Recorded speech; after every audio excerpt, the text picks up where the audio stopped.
I am here at Samsung CES 2026 exhibit. If you don't know, Samsung is one of the world's global leading display manufacturers. And, well, I don't know, they've got some like micro RGB thing behind me, whatever. The important thing is they make one of the best TVs ever made, the Samsung Frame Pro. Wow, it is fantastic. If you've not seen my review, you should check it out. But that review might be one of the reasons why I was not invited to their media day, which happened a couple of days ago with other members of the press.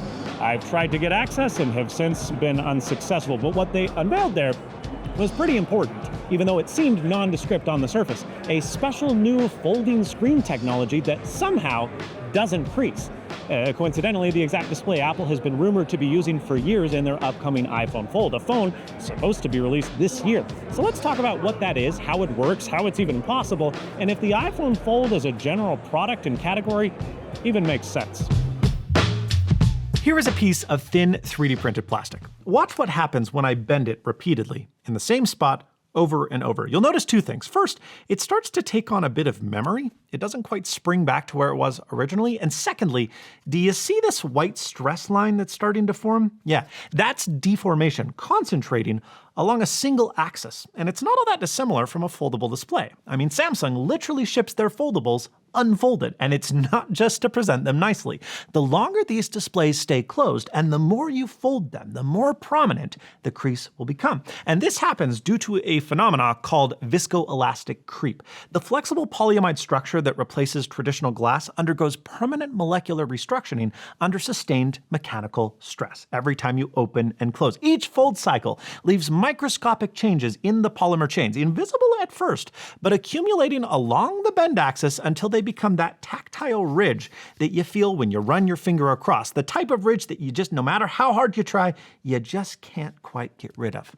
The man behind the camera, Benjamin, has a Z Fold 7, which arrived with a barely there crease out of the box, but several months and thousands of open-close cycles later, it's noticeably more pronounced. And it's not a defect, that's material science, and it's been one of the barriers standing between foldables and mainstream adoption. It's not the barrier, that's probably cost, but it is still a factor. The challenge is that foldable displays, they're not just bendable glass, they are a complex stack of layers, each responding differently to mechanical stress. There's the polyamide substrate, there's the thin film transistors controlling each individual pixel, there's the OLED itself with its emissive layer, integrated touch sensors, and TFE encapsulation film. There's also the ultra-thin glass on top of that, and then finally a protective film on top of that. Every layer has to fold and unfold without breaking, separating, or developing permanent deformation. And here's the takeaway. When you fold something, the outer surface stretches while the inner surface compresses. Thicker materials experience greater differential stress along that fold line, which is why making this entire stack thinner and thinner has been the engineering goal for years. Like the addition of UTG, glass thin enough actually becomes flexible because its bending stress stays below its fracture threshold. But thinner also means more fragile. Drop something on a foldable and you're almost guaranteed to crack a screen because there are no thick glass sandwich protecting those delicate layers. So it's been a tricky thing of how do we balance durability, but also hand feel to make it feel like a glass display, while making sure that the materials can fold and unfold a bunch of times without creasing. It's hard. Manufacturers have tried pretty much everything. Motorola pioneered a teardrop hinge with the original Razr. You might remember that. Instead of folding flat, the screen tucks into a larger radius loop inside the hinge, and then it actually slides the display down into the chin as it closes. A clever mechanical solution, but one that didn't prove to be very reliable. Samsung's Galaxy Z series uses a dual cam mechanism system that allows the device to hold at different angles while also pulling the display taut when it's opened flat. And some Chinese manufacturers even use optically clear adhesives that let the display layers slide microscopically past each other during folding and unfolding. These approaches all help, but they don't solve the fundamental problem. Repeated stress in the same location creates material fatigue. The crease will always develop. Samsung's new solution, the one they showed at CES, seems genuinely clever. According to analyst Ice Universe, they're using a laser-perforated metal support layer beneath the OLED stack. Let me explain what this is supposed to do by using an example that is, well, my in-laws' dogs. They are border collies. They're animals, they're dogs designed to herd. And so they take the same exact path in the yard every single day. The grass that was once there is long dead, and left in its wake is a dirt trail. Now, had these dogs varied their route slightly each time, like most dogs do, the grass would have survived because no single spot would have taken repeated damage. Samsung's microperforations, they operate on a similar principle.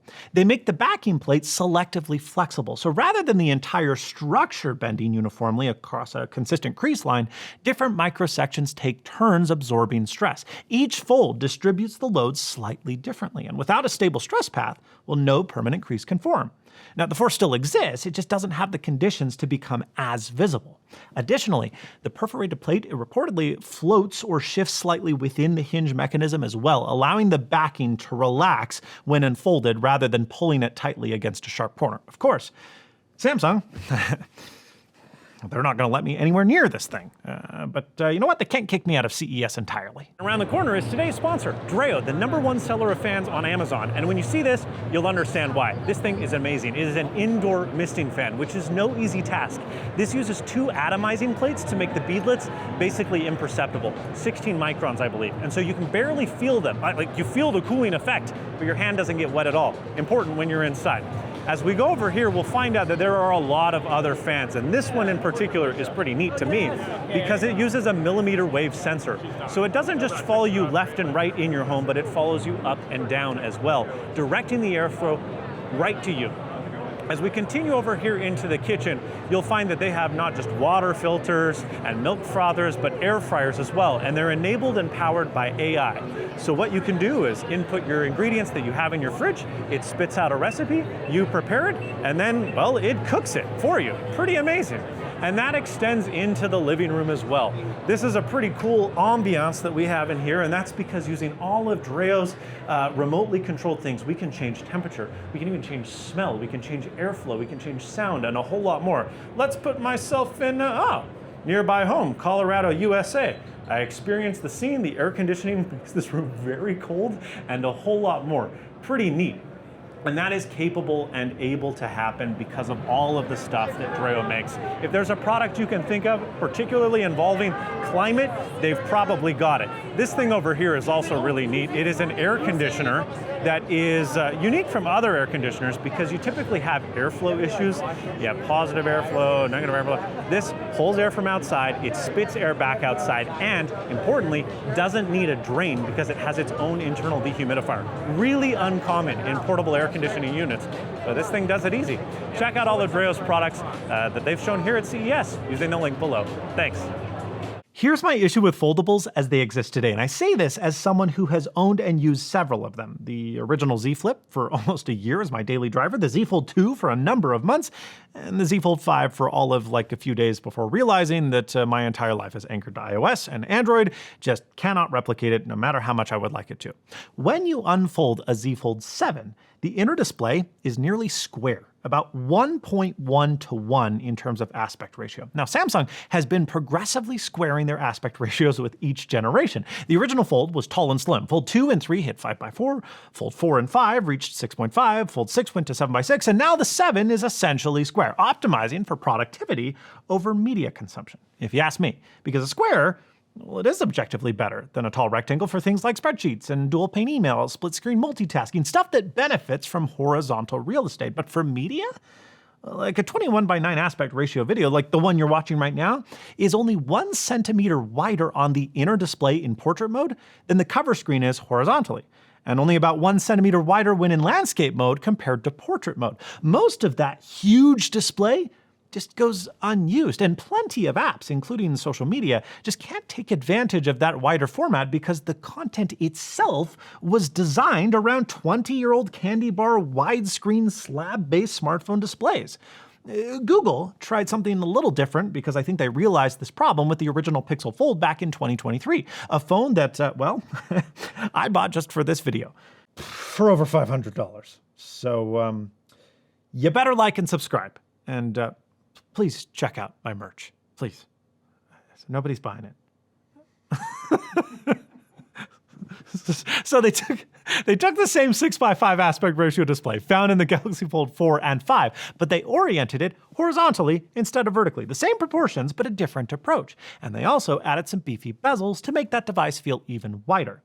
And well, based on leaked CAD drawings, Apple may be attempting something similar, though even more distinctive. And I have here the results of those labors or fruits or whatever the heck. The 3D printed mock-up based on the leaked dimensions. The rumored iPhone Fold measures roughly 121 by 84 millimeters when folded, which is slightly wider than the original OG Fold, but a lot shorter, resulting in just a very stout device with a 4:3 aspect ratio interior display. And well, that's meaningful because having spent some time with this thing, it's ridiculous. They're like, I haven't used this for a few days. This reminds me of like when I was 13 years old and I printed out the original iPhone on a piece of paper to just feel what it would be like. Yeah, I'm there again as a 32-year-old man with the same job. That's depressing.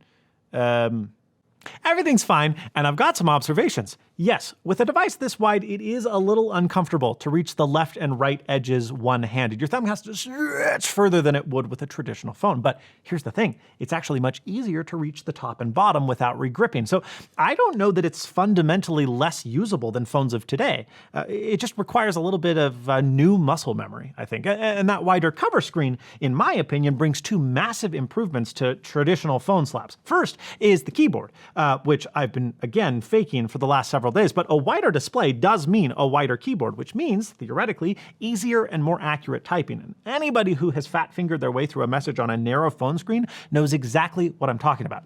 Second, shut up out there! Second, and this is more important, using the cover screen horizontally will actually be usable. Current phones with their 2:1 aspect ratios are effectively useless in landscape for anything other than video. Forget about typing, like it's so spread apart and the keyboard's so super short and you can't see anything above it. You're not imagining that your old iPhone 4 worked better horizontally than your new phone. It did. 16:9 isn't as wide. And 3:2, the rumored aspect ratio of this cover display is even less wide. There's tons of room for activities. But this is not the display we're here for. When you unfold this iPhone Fold prototype, you're getting a landscape display that opens horizontally. One of the only foldables on the market, other than, I guess, Samsung's Trifold, that is oriented this way. And I don't think that this is coincidental because landscape is how most people use iPads. Certainly how I do, and Apple seems to acknowledge this. Face ID on current iPad Pros is positioned for landscape orientation. It's how you watch movies. It's how you edit photos. You run apps side by side. But here is what I didn't fully consider until holding this, despite being an iPad owner with the same aspect ratio. When you hold this screen in portrait mode, it's actually pretty great. For 16:9 video like TikTok, YouTube Shorts, you're getting way more usable real estate on this display than you would expect, way more than on a squared foldable. Here is that aspect ratio overlaid on both displays. That's most of the screen being used for content. And for reading, browsing, anything text heavy, it's like a night and day improvement over a slab phone.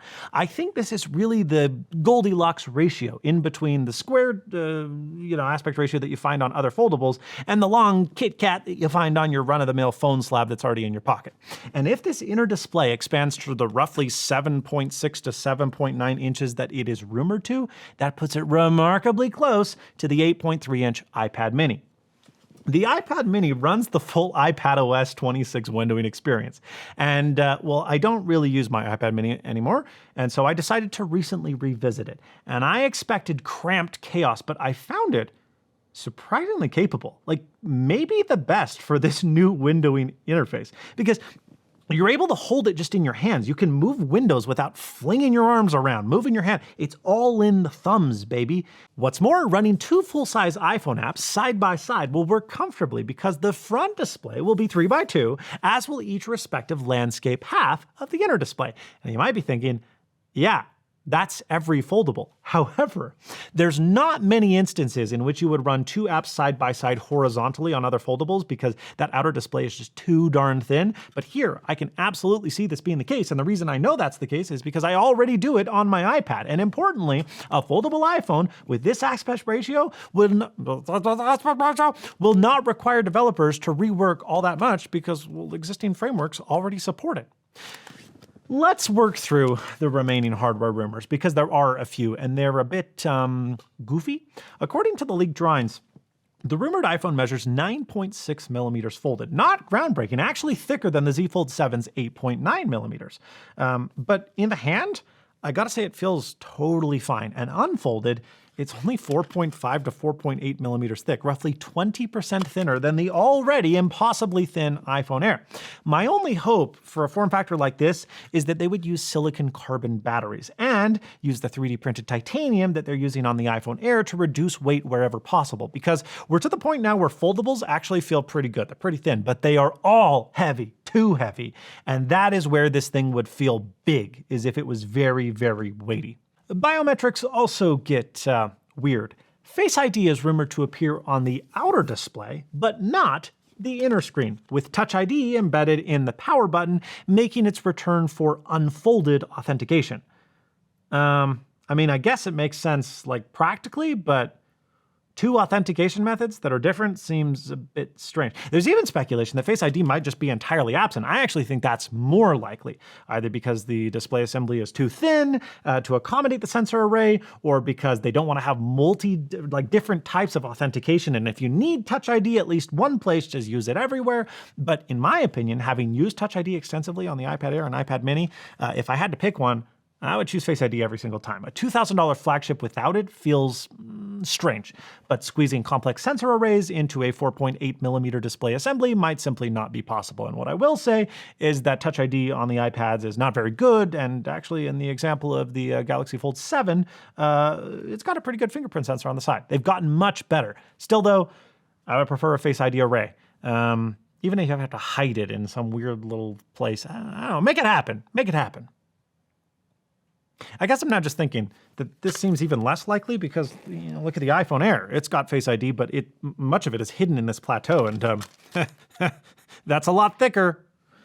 Cameras. Yeah, there's a couple of those too. The cameras are rumored to be the dual 48 megapixel cameras that you found on the iPhone 17. So main and ultra wide, both 48 megapixel, no telephoto in the mix. It is worth noting that the Z Fold 7 does include a 3x telephoto, though it's not very good and kind of struggles in low light. Truly proper optics, they just require more thickness and surface area than these ultra thin foldables seem to be willing to accommodate. And honestly, that's okay from me. I mean, I'm already using an iPhone Air that has just one camera that's not very good to begin with. And this outer screen is widely reported to be getting a standard punch hole selfie camera, which feels a bit dated, in my opinion, for Apple to adopt in this upcoming year, especially considering that Apple has not shipped a flagship phone without the dynamic island for nearly 4 years. If they do a punch hole, it's because Face ID is not in the phone. Like, if there's a punch hole, no Face ID. And even if they don't have Face ID, I'm like, just keep the weird dynamic island shape, because you have other sensors, ambient light, just throw it all in. Maybe not, I don't know. I'm conflicted. I'm rambling at this point.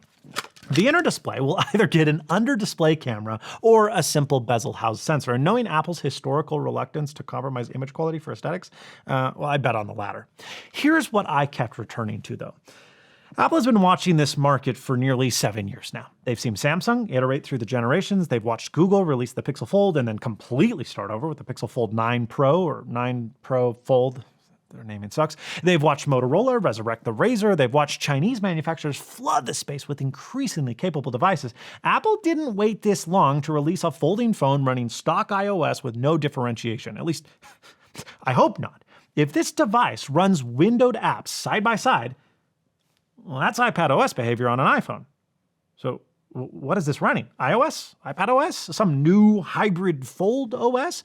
Running apps full screen only with slide over, I guess, is something they could do, but it seems limiting given the screen real estate and price of this device. But not having display-focused multitasking also seems equally likely coming from Apple, so as not to infringe on the ground that is held by the iPad Pro. Software is supposedly Apple's strength, so they keep telling me, though iOS 26 is making that claim not so easy to defend. Regardless, they've got what Android foldables don't, and that is that they have developers that have spent 15 years optimizing for the iPad. Those apps will work from day one on this internal display, and they've got the wherewithal to force developers into adopting yet another display size in their lineup, which, while increasing in numbers, still pales to the volume of different sizes on Android, where apps not specifically designed for foldables, even 7 years later, still look weird and are still not that uncommon. What could Apple actually do differently, you ask? I've asked myself this much over the last several weeks. Full windowing support? dynamic apps in a semi-folded state, stylus support, continuity style features. All of that has already been done by other foldables over the years. If it's just iPhone, but it folds, I gotta admit, I'll be a little disappointed. And at $2,000 and up, which is the rumored price, I think others will be as well. But maybe Apple doesn't need to reinvent the wheel because, let's be honest, foldables are not the future of smartphones. This is not going to become the new iPhone Pro. When I showed my wife the mock-up, she balked at how ridiculous it is. She would never even consider it, and not just because of price. Look at this thing. This is nerdy power user territory. It was and has been on Android, and it will be here too, and that's okay. Not every iPhone needs to be the best-selling iPhone. I'm just glad to finally be getting one as someone who has been tied to the hip of iOS for years, but who has yearned for things that fold. A device where you don't feel the fold, don't see the fold, and eventually stop thinking about the fold doesn't really seem like that big of a deal. And in the grand scheme of things, it isn't. It's just a crease on a phone. But it is very, Apple to have waited until now. It seems that the technology might be ready for Apple. The question is whether Apple is ready for the technology. And I guess that's what we're about to find out. Thank you so much for watching, and as always, stay snazzy.